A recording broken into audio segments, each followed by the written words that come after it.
Well, good morning, teacher. Today I'm here to present my interview with a professional in a translation and interpretation career. Now, let's get to the questions. Question number one. Tell us about your translation experience. What types of projects or have you taken, and what language combination do you specialize in? Well, good morning. Thank you for this interview. Well, I have studied translation and interpretation at Ricardo Palma University.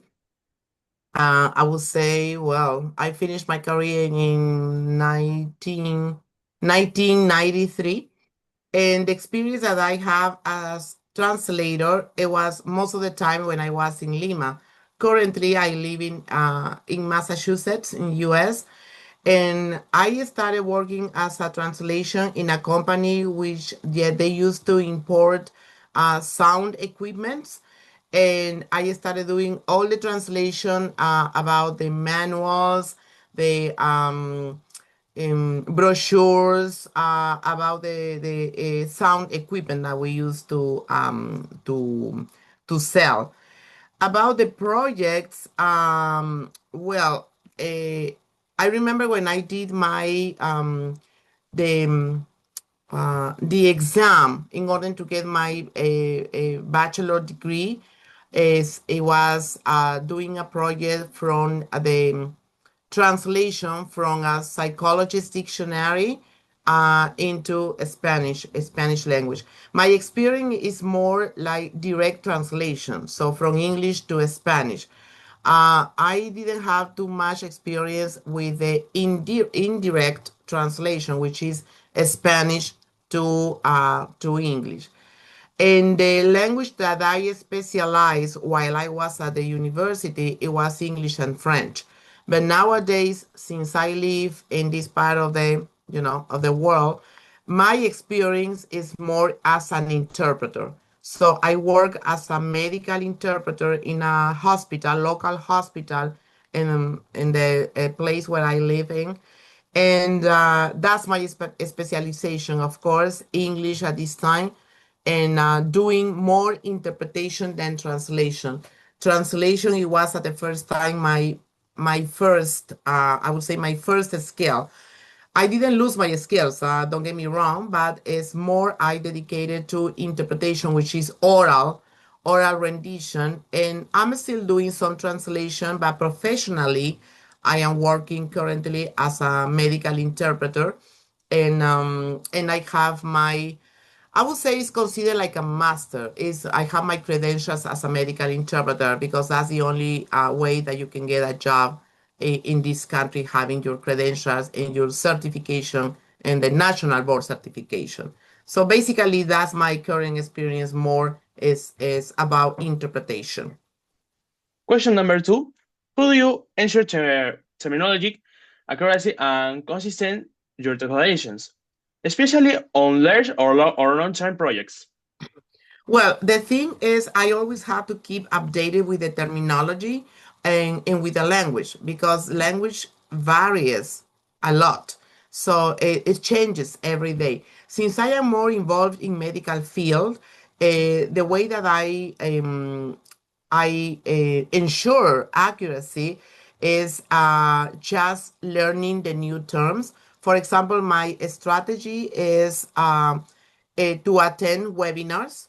I attend webinars, and well, because of COVID, the most of the conferences were through Zoom or Teams.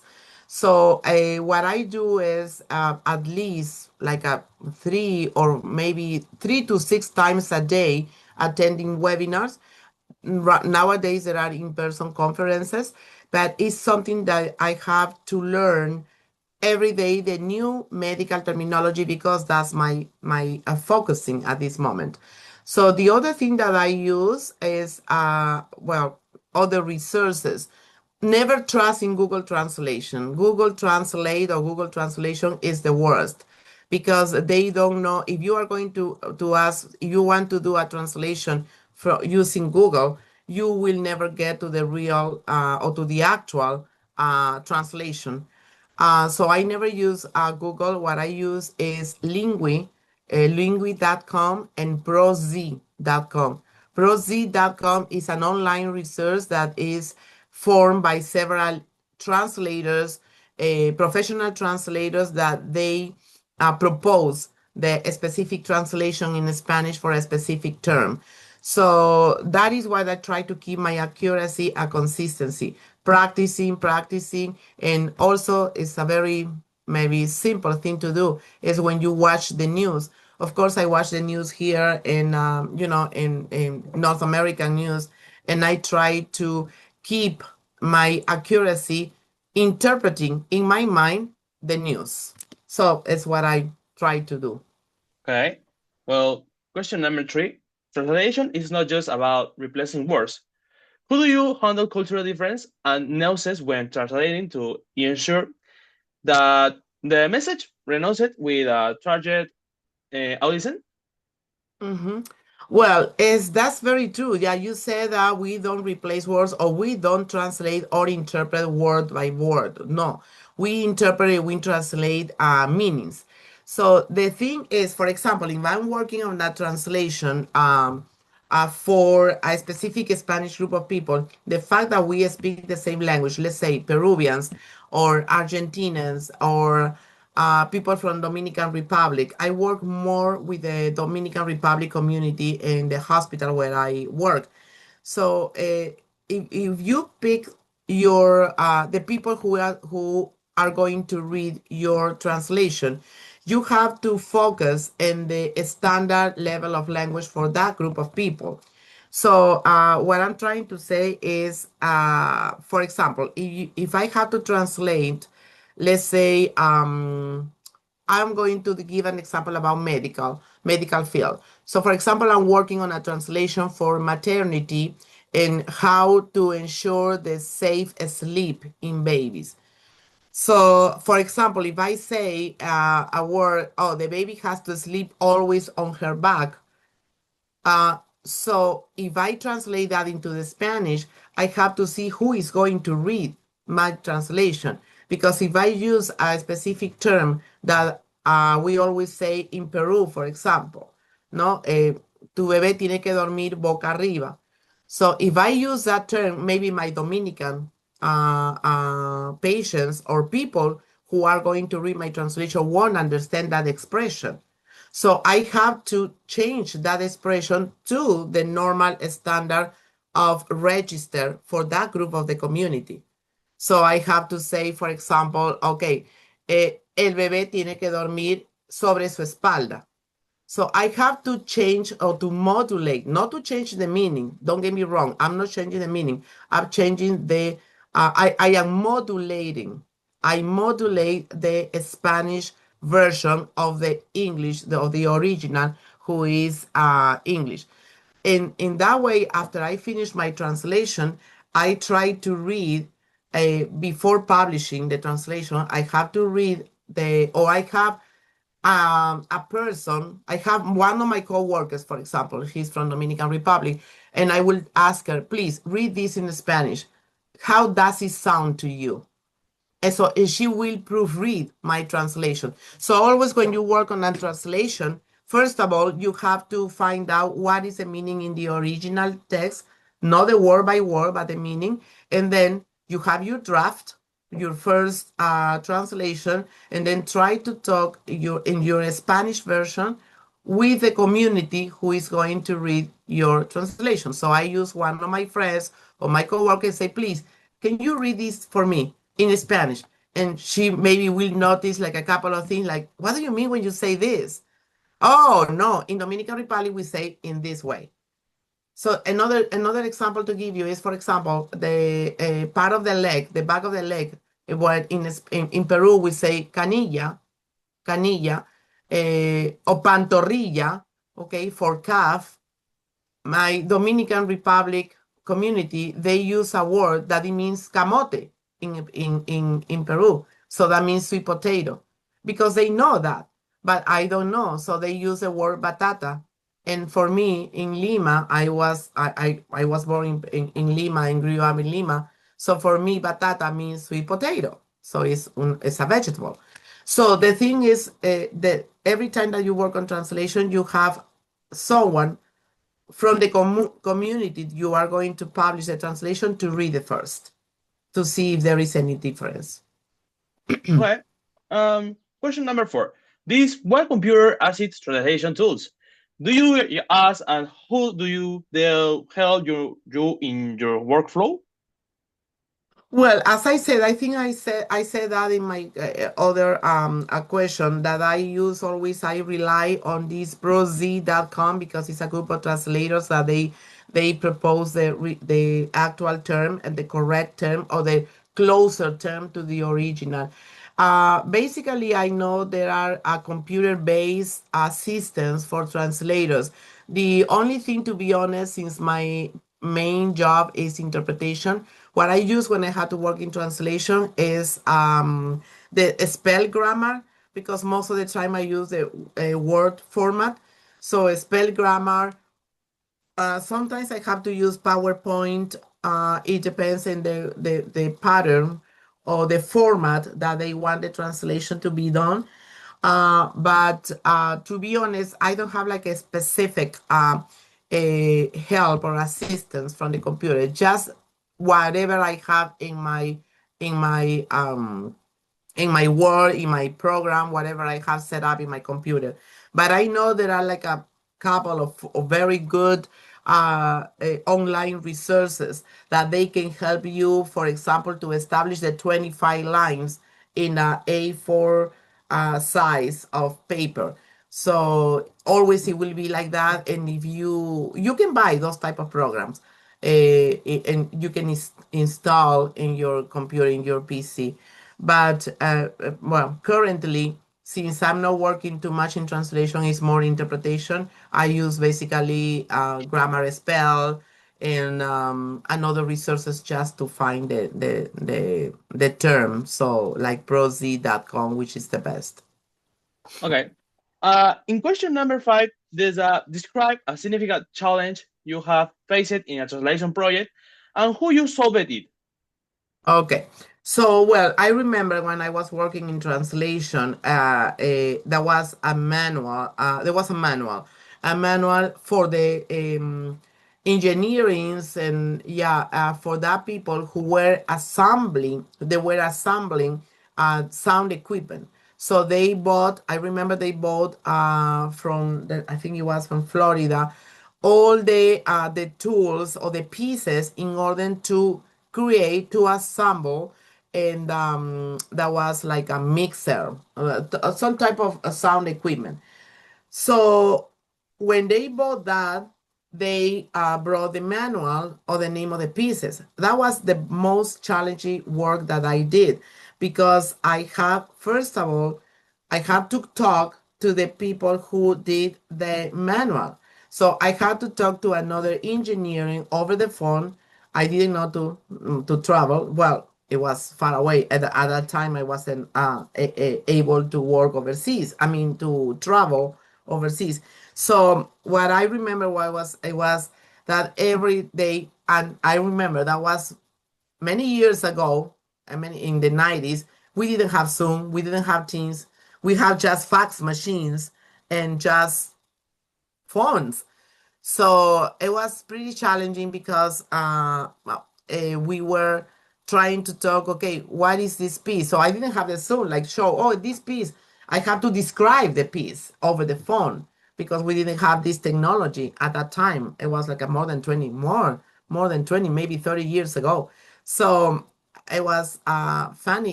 It took me 6 months to finish that manual, and eventually, one of the engineers had to travel to Peru from Florida, and we worked together at that time in the translation.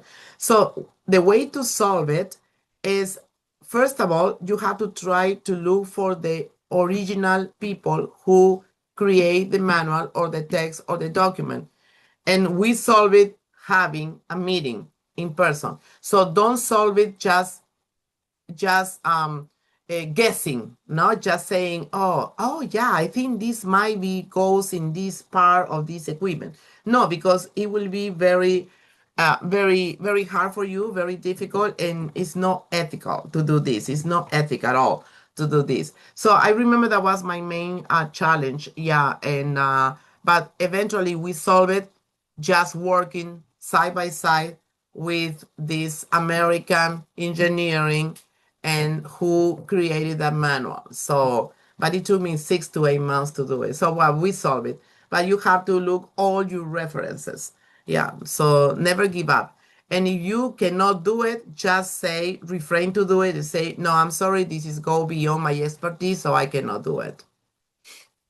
Okay, listen to the question. Question number 6. Who do you keep out with industry trends? Well, language development and technology tools relevant to translation. Let me see. What do you mean exactly? How do you keep up with? Oh, okay. As I said, I think I answered that question already. So the way that I have to keep, okay, the more I work, the better I practice or the better I know. So basically is that. So I try to keep that, as I said, attending webinars, Okay. and talking to the doctors. For example, if I have a difference between inflammation and swelling, in Spanish is inflamación or hinchazón.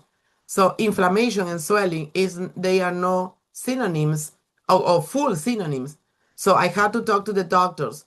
So please explain to me in English what is inflammation, what is swelling. So the only thing to keep up this is just talking to the professionals, okay, in my case to the professionals and saying, is this correct what I'm saying? Is this correct? If I understood well this in English, is this the word? Is this the meaning? So it's just to, yeah, to be on top of everything, basically. Okay, question number 7. In a field where confidentiality is key, what measures do you take to ensure to security of your client's information? Yeah, so that's one of the standards of practice for interpreters and translators. Well, translations is not to use the confidentiality because translation you work alone. You work alone. Nobody is going to be involved in your translation. It's just you doing the translation and the other resources. In case that question, I think is more for interpretation when it's oral rendition. So the confidentiality is the key. That's the first standards of practice. And the way that we do, for example, when we start an interpretation, in my case, doctor and patient, what we say to the patient in Spanish, of course, we say, so everything that is going to be said here is confidential. So if I have to write notes, I have to discard the rows on the shredded machines. I cannot just trash it in the regular trash can. So I have to discard properly. And always we have to encourage the patient that the confidentiality is the best is the most important thing in the encounter because interpreters are also part of the hospital and we follow HIPAA regulations. HIPAA means that to protect the private information of the patient in this case. So it's just to ensure your patient that you are going to be confidential because you cannot disclosure anything. So that's the only thing. Just talking to the and to ensure the clients and the patients that that will be confidential in the way that we are going to discard the notes that we take. Okay. Well, question number 8. Who do you deal with feedback or revision for your clients? What importance do you place of the process? Well, another one. Okay, so how do you deal with feedback or revision? Okay, so well, the thing is, as a translator, I work alone. So the only thing that I can ask if about a feedback of it's okay. They will how can I explain this? So first of all, they focus on the time. So we have to present the translation on a timely manner. So first of all, they will give you a good feedback if you present or you submit your translation on time. So, and second, always, they have a bilingual person who works in the department. For example, in my case, if the Department of Maternity asks me for a translation, there are like a couple of bilingual staff, And sometimes when they read, or the patients when they read, they say, "Oh, this is very well explained. This is very clear." So that's the feedback that you will have from your patients. But they don't give directly the interpreters the feedback or the translators. So normally, because when they ask you for a translation, it's because they don't know the language, right? The target language.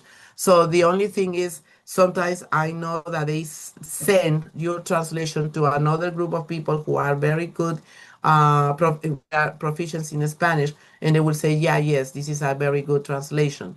For example, one of the feedbacks that I remember, um, it was from one of my directors in the hospital who has a bachelor degree in Spanish because she lived in Colombia for more than a couple of years.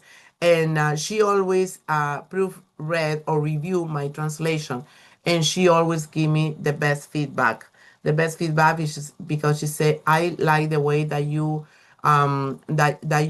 put on paper the meaning in English, because sometimes we have to do translations, but it's advertisement translations and campaign translations. So in those cases, you cannot pass the words in English to Spanish, because it will lose the real meaning that they want to express. Sometimes they play with the sounds, like be I don't know how to say, be be smart following this be, o sea, be, it means the verb ser o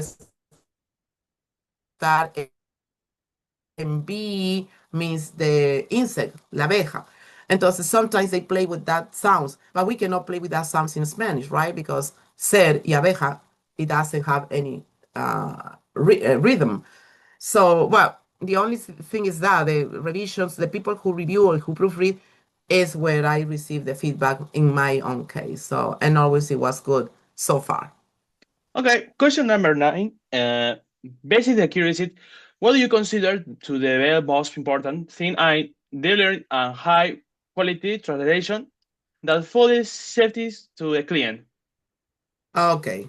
So, well, accuracy is number one. So, yeah, you ask about, besides accuracy, um, the explanation on the test, for example, on the document. So, for example, there will be some phrases that we cannot, it will be impossible to translate, right, into the Spanish in this case. For example, I will give you one. Baby blues. Baby blues means like some type of depression after the mom gives birth. So we have people who ask the patients, "Oh, do you have baby blues? Do you feel blue?" So blue means azul. It's a color, but you cannot interpret or translate los bebés azules. It's nothing about that baby blues. Baby blues means sad, depressed, crying. So in those cases, the best way that to assure your client that you are doing a good job is to keep a good translation, sorry, is to keep the baby blues. For example, I write in my text, so in Spanish, are you having depression or do you feel sad? And then I will write between parentheses baby blues with an asterisk, and I will write at the bottom of the document, of the sheet of paper, the note of the translator. In the note of the translator, I will explain. Baby blues is a term that is very common and very well used in cases for in delivery, when the moms give birth and they feel sad because of the hormones level. So that's another way to prove your client that you are working really accurately, and because you don't erase that word in English. You have to keep it. But if you don't find your translation in Spanish, you have to write like a note at the bottom of the paper, the document, a note of the translation of the translator. So that's another best way that they will show your client that you are very, very interested and very professional and very accurate. And to the finish with the interview, we move on the last question. Where do you see yourself professionally in the next 5 years in the field of translation? Is here any specialization or area in which you would like to delve deeper? See, my goal in the next 5 years is to be the manager of interpreter services department, and also to be in charge of all the translations in the hospital. I started doing those some conversations with the directors, and that is maybe a possibility. But it's where I see myself and keep teaching because also I am a medical interpreter instructor. So in translation instructor just to practice. So I see myself being continue doing in my work as an instructor and to be a manager or at least coordinator of the interpreter services department where I work in. Well, Giovanna, thank you for allowing me this interview. Have an day. Mhm. You're welcome, of course. No, I think that's all. I think I talked too much. I'm sorry. Thank you very much. You're very welcome anytime.